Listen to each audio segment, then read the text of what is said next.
আসসালামু আলাইকুম, স্বাগত জানাচ্ছি রান্স নিউজে। আপনাদের সঙ্গে আছি আমি আরজে নীরব আহমেদ।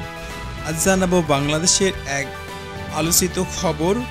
দেশের জনগণ গভীর হতাশা, ক্রোধের আসন্ন। সরকারের শাসক গোষ্ঠীর বিরুদ্ধে অভিযোগ উঠেছে অশিক্ষা, দুর্নীতি, রক্তের রাজনীতি এবং ক্ষমতার অপব্যবহার। সাধারণ মানুষ এবং বিশেষজ্ঞরা জানান, ক্ষমতার নেশায় যারা নিজেদের রাজা রানী ভাবতে শুরু করেছে, তারা দেশের মানুষের জীবনকে শেষ করতে এক বিন্দু ভাবে না। বিক্ষুব্ধ নাগরিকরা জানাচ্ছেন, এই শাসক গোষ্ঠী শুধু নিজের স্বার্থে কাজ করছে। দেশের মানুষ কষ্টে আছে আর তারা নিজেদের প্রাধান্য বজায় রাখতে মানুষের জীবনকে শেষ করে দিচ্ছে। বিশেষজ্ঞরা মনে করছেন যে দীর্ঘদিন ধরে এমন চোর শ্রেণীর হাতে ক্ষমতা থাকার ফলে এই দুর্নীতি আজকের এই দুর্লভ দেশের আরও মারাত্মক হয়ে উঠেছে। তারা দেশের মারাত্মক অবস্থায় বিপদ ডেকে এনেছে, অর্থাৎ দেশের সাধারণ মানুষকে সুরক্ষা বা ন্যায়ের আওতায় আনা অত্যন্ত জরুরি হয়ে দাঁড়িয়েছে। তারা বিশ্বাস করেন, মিথ্যা এবং অত্যাচারের রাজনীতি যতদিনই চলুক না কেন, একদিন সত্যিই জয়ী হবে। সাম্প্রতিক বিষয়ে ঘটে যাওয়া ফোনালাপ ফাঁস। সাম্প্রতিক একটি ঘটনা হলো, সাবেক তথ্যমন্ত্রী এবং জাসদের সভাপতি হাসানুল হক ইনু এবং শেখ হাসিনার একটি ফোনালাপের অডিও রেকর্ড ফাঁস হয়েছে, যার মূল বক্তব্য ছিল, ইনু দাবি করেন, আপনার ডিসিশনটা খুবই কারেক্ট হয়েছে, একটু দয়া করে অ্যারেস্ট করে ফেলতে বলেন সবাইকে, তাহলে আর মিছিল করার কোনো লোক থাকবে না। শেখ হাসিনা সাড়া দেন, আমরা রণক্ষেত্র সাথী। এছাড়াও ইন্টারনেট চালুর প্রস্তাব আছে। তাতে শেখ হাসিনা বলেন, ইন্টারনেট আমি আর চালু করতে পারবো না, অন্য সরকার এসে করলে চালু করবে। প্রতিদিন দেশের জনগণের অনিষ্ট ক্ষমতার অপব্যবহারে রুখে দেবে। সাম্প্রতিক সময়ে দেশের জনগণ গভীর হতাশা বা ক্রোধের আসন্ন। সরকারের শাসক গোষ্ঠীকে নানান অভিযোগের মধ্যে উল্লেখ করা হচ্ছে অশিক্ষা, দুর্নীতি, রক্তের রাজনীতি, ক্ষমতার অপব্যবহার।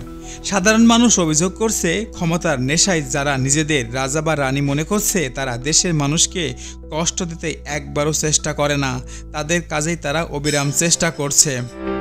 বিক্ষুব্ধ নাগরিকরা জানাচ্ছেন, এই শাসক গোষ্ঠী শুধু নিজের স্বার্থেই কাজ করছে। দেশের মানুষ তাতে কষ্ট পাক, দুঃখ পাক, তাদের কোনো যায় আসে না। আর তারা নিজেকে প্রধানমন্ত্রী, প্রধানত এবং প্রধান ভাবার জীবন বিপন্ন করছে। বিশেষজ্ঞরা মনে করছেন যে দীর্ঘদিন ধরে এমন চোর শ্রেণীর কার্যকলাপে দেশের জন্য মারাত্মক বিপদ ডেকে আনছে। দেশের মানুষকে সুরক্ষা এবং ন্যায়ের আওতায় আনা অত্যন্ত জরুরি হয়ে দাঁড়িয়েছে। তারা বিশ্বাস করেন, মিথ্যা এবং অত্যাচারের রাজনীতি যতদিনই চলুক না কেন, একদিন সত্য জয়ী হবে ইনশাআল্লাহ। ফোনালাপ ফাঁসের ঝড় বা শেখ হাসিনার রাজনৈতিক চিত্র, মিথ্যা রাজনীতি বনাম জনগণের প্রতিরোধ লিড। সাম্প্রতিক সময়ে ছড়িয়ে পড়া ফোনালাপের ফাঁস নতুন করে আলোচনায় এনেছে শেখ হাসিনার রাজনৈতিক কর্মকাণ্ড, ক্ষমতার ধারণ এবং ডিসেম্বরের পার হতে দেব না। পুরো উক্তিটি এই থেকে শুরু করে রণক্ষেত্রের সাথী মন্তব্য, ইন্টারনেট চালুর অস্বীকৃতি সবই জনগণের মধ্যে তীব্র প্রতিক্রিয়া সৃষ্টি করেছে। তবে রাজনৈতিক বিশ্লেষকরা বলছেন, এই ঘটনা কেবল বর্তমান নয়, বরং ৩০ বছরের শাসনের ধারাবাহিক প্রতিফলন। ফোনালাপের বিষয়টি এর প্রেক্ষাপট।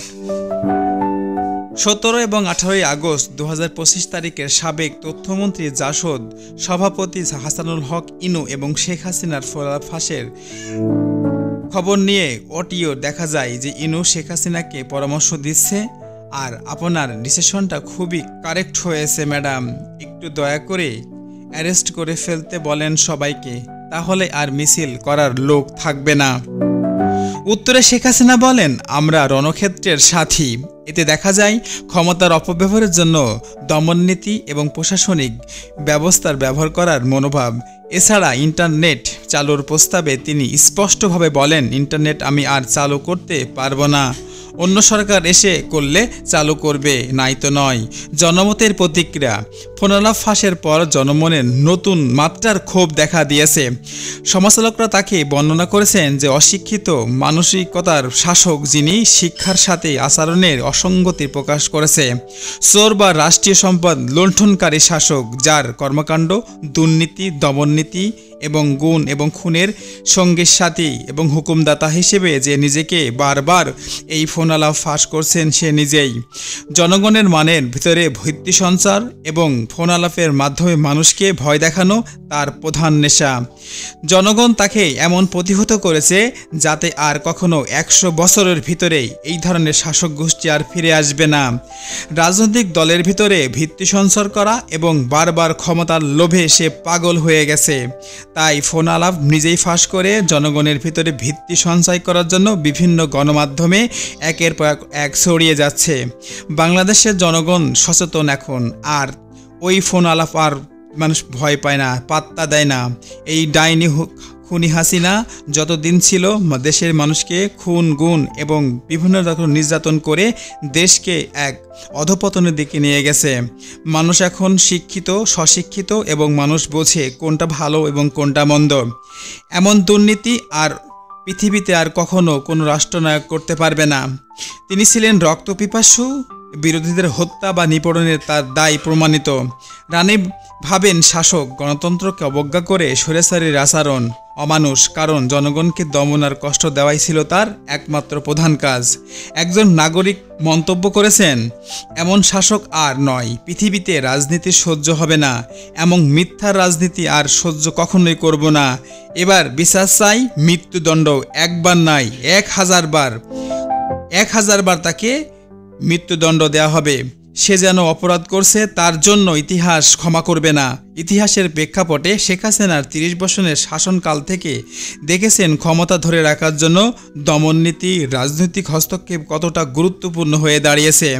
তার জন্য ফোনালাপের এই প্রকাশ নতুন করে প্রমাণ করছে গণতন্ত্রের মান্যতা আর কাছে কখনোই প্রাধান্য ছিল না। তার ছিল ক্ষমতার অপব্যবহার, লুটকারী, বন্টনকারী এবং বিভিন্ন রাজনৈতিক প্রেক্ষাপটের সরকারি বেসরকারি খাতে বিভিন্ন রকম পদায়ন করে নিজের লোক ঠকিয়ে দেশকে একটা অধপতনের দিকে নিয়ে গেছে।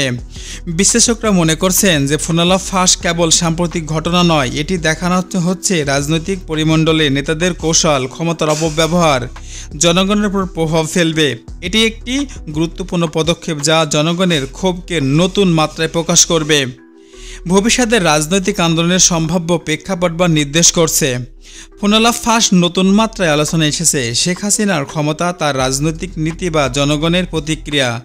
ডিসেম্বর পার হতে দেব না পুরনো উক্তিটি হলেও রণক্ষেত্রের সাথী মন্তব্য ইন্টারনেটে চালুর অস্বীকৃতি স্পষ্টভাবে দেখাচ্ছে যে ক্ষমতার থাকায় তার কৌশল। জনমনের প্রতিক্রিয়া সমালোচনার প্রমাণ করছে মিথ্যা রাজনীতি আর চলবে না, ন্যায় বিচার জনগণের মুক্তির এখন আবশ্যক। মিথ্যা রাজনীতি নয়, শেখ হাসিনার বিচারের দাবি জনমনে। সাম্প্রতিক ফোনালাপ ফাঁসকে কেন্দ্র করে তীব্র ক্ষোভ ছড়িয়েছে সাধারণ মানুষের মধ্যে। জনগণের দাবি এখন শাসক আর নয়, যিনি হত্যা, দমননীতি, মিথ্যা রাজনীতি দিয়ে দেশকে চালিয়েছেন, তার বিচার একবার নয় 1000 বার করা উচিত। 17-18 আগস্ট 2025 তারিখে সাবেক তথ্যমন্ত্রী জাসদ সভাপতি হাসানুল হক ইনু শেখ হাসিনার মধ্যে একটি গোপন ফোনালাপ ফাঁস হয়েছে। এই অডিওতে ইনু প্রস্তাব দেন অ্যারেস্ট করতে ফেলতে বলেন সবাইকে, তাহলেই তো সব চুকে যাবে। উত্তরে শেখ হাসিনা বলেন, আমরা রণক্ষেত্রের সাথী। ফোনালাপ ফাঁস হওয়ার পর জনমনে ব্যাপক প্রতিক্রিয়া দেখা দিয়েছে। সমালোচকরা বলছেন শেখ হাসিনা ছিলেন অশিক্ষিত মানসিকতার প্রতীক। তিনি চোর, রাষ্ট্রীয় সম্পদ লুণ্ঠনকারী শাসক, রক্তপিপাসু একজন ডাইনি, যিনি জনসাধারণের প্রাণ কেড়ে নিয়েছে। স্বৈরাচারী রানী ভাব এর প্রতিচ্ছবি।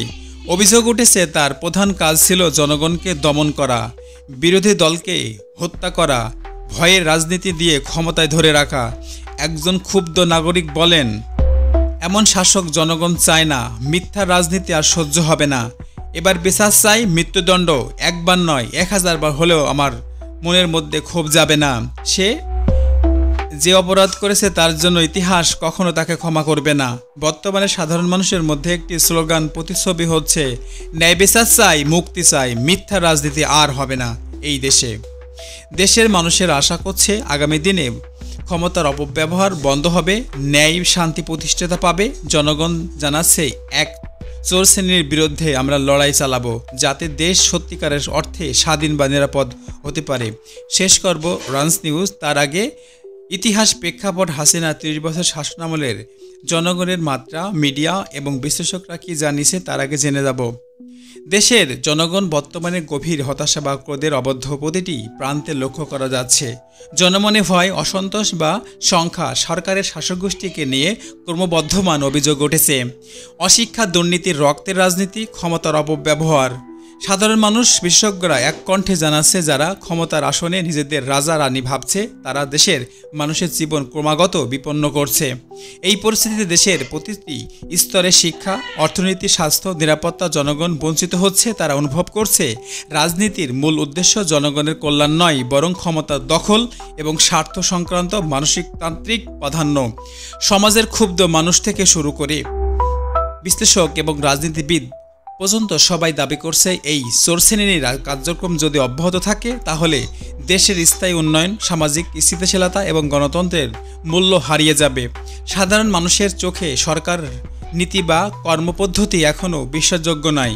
তারা বলছে, যারা নিজেদের রাজা রানী মনে করে তারা দেশের মানুষের কষ্টকে উপেক্ষা করছে। ক্ষমতার নেশা জনগণের নিরাপত্তার জন্য এক বড় হুমকি।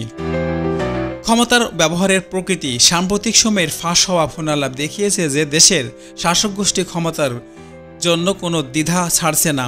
সাবেক তথ্যমন্ত্রী, জাসদ সভাপতি হাসানুল হক ইনু এবং শেখ হাসিনা এর গোপন ফোনালাপে দেখা যায় ক্ষমতা ধরে রাখার জন্য তারা প্রশাসনিক হস্তক্ষেপ, দমননীতি বা জনগণের উপর চাপ ব্যবহার করতে প্রস্তুত। ফোনালাপের কিছু উল্লেখ বক্তব্য। ইনু বলছেন, আপনার ডিসিশনটা খুবই কারেক্ট হয়েছে, একটু দয়া করে অ্যারেস্ট করতে ফেলতে বলেন সবাইকে, তাহলে তো মিছিল করার লোক থাকবে না। প্রশাসনিক চাপ, আইন শৃঙ্খলার ব্যবস্থাকে রাজনৈতিক উদ্দেশ্য ব্যবহার করা এবং দমননীতি, ক্ষমতার বিপক্ষে যেন কোনো ধরনের আন্দোলন বা সমালোচনার প্রতিক্রিয়া করা। তথ্য নিয়ন্ত্রণ, জনমতের উপর প্রভাব বিস্তার করার জন্য ইন্টারনেট বা মিডিয়ার ব্যবহার সীমিত করা। রাজনৈতিক বা সামাজিক প্রভাব। ফোনালাপ প্রকাশের পর দেশজুড়ে রাজনৈতিক অঙ্গনে এক নতুন দিগন্ত খুলে গেছে। রাজনৈতিক বিশ্লেষকরা মনে করছেন এটি শুধু সাম্প্রতিক ঘটনা নয়, বরং ৩০ বছরের শাসনের ধারাবাহিক প্রতিফলন। এই ফাঁস প্রমাণ করছে যে ক্ষমতা ধরে রাখার জন্য জনগণের স্বাধীনতা, গণমাধ্যমের স্বাধীনতা, গণতান্ত্রিক মূল্যবোধ প্রায় উপেক্ষা হয়েছে। এটি দেশের রাজনৈতিক চিত্রকে দুই ভাগে বিভক্ত করেছে। ক্ষমতার সঙ্গে নতুন দলের কৌশল। তারা দেখাচ্ছে শক্তিশালী নেতৃত্বের আড়ালে কোনো সমালোচনা বা প্রতিবাদ তারা মনে করা হবে না। জনগণের প্রতিরোধ বা সচেতনতা। জনগণ বুঝতে পারছে মিথ্যা আর অত্যাচারের রাজনীতি আর চলবে না। তারা শান্তিপূর্ণ প্রতিরোধের মাধ্যমে ন্যায় ও স্বাধীনতার দাবি এগিয়ে আসছে। ক্ষমতার অপব্যবহার, দুর্নীতি। শেখ হাসিনা ৩০ বছরের শাসনকালে ক্ষমতার অপব্যবহার, দুর্নীতি কতটা নির্ভরভাবে ঘটেছে তা ফোনালাপ প্রকাশের মাধ্যমে তা প্রমাণিত হয়েছে। এই ছিল আজকের খবর প্রতিবেদন। নেক্সট টাইমে আবারও নতুন এপিসোড নিয়ে আপনাদের মাঝে উপস্থিত হব। ততক্ষণ পর্যন্ত ভালো থাকবেন, ভালো মানুষের সাথে থাকবেন, সৎ চিন্তা করবেন, হালাল রিজিক খাবেন। আল্লাহ হাফেজ। ভালো থাকবেন, সুস্থ থাকবেন।